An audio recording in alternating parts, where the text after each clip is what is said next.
Kamusta sa lahat mga kaibigan sa channel na Valor? Ngayon ipapakita ko kung paano gumawa ng enchantment room.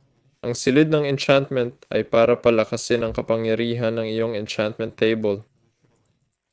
Para palakasin ang iyong enchantment table, kailangan natin ang mismong enchantment table. Halimbawa, dito maglalagay ako ng ating enchantment room.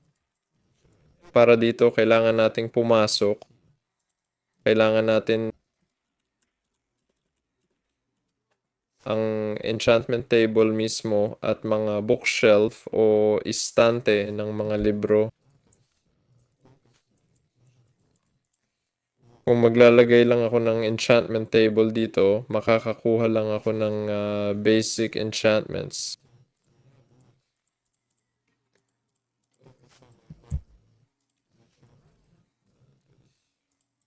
Mga level 5 o 6 lang.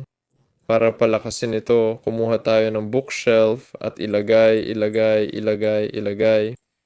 Bawat bookshelf ay nagpapalakas sa enchantment table, kaya makakakita tayo ng level 30 spells.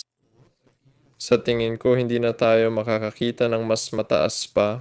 Oo, ito na ang maximum level ng table. Kung maglalagay pa ako dito, pareho lang ang magiging resulta. Mga 10 to 15 bookshelf ang ilagay ninyo para magawa ito ng tama. Ako si Valor, paalam sa lahat.